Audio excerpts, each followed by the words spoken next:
Your box is 6 inches wide, so you want to start with a board that's at least that long. Then you're going to use the miter saw to cut a 21.5-inch section.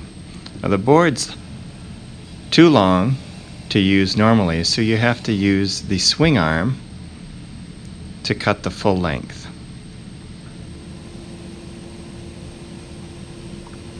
Next, you'll use the jointer to flatten one face, so I'm going to draw some pencil lines on there to know if I've smoothed it enough, and on one short face.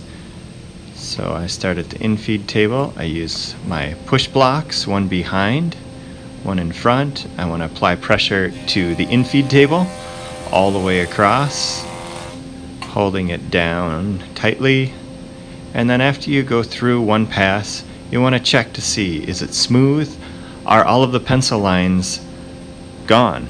And if not, you might have to run it through another 1 or 2 times, checking each time until that surface is completely flat. That looks good.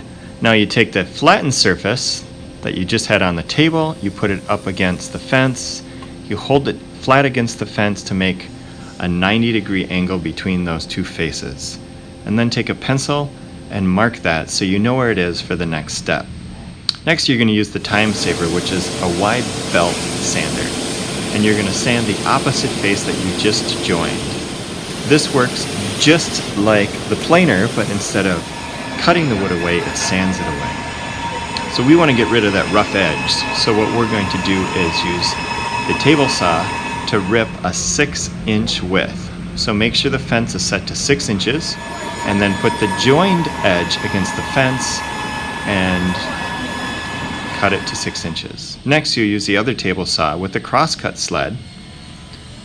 First, you want to cut off the rough edge to square everything up, and then you're going to cut it into 3 sections. The length of the section depends on the type of box you have. And the final step for the lid is to use the router table to cut rabbet joints around the border of the bottom of the lid. And that's it.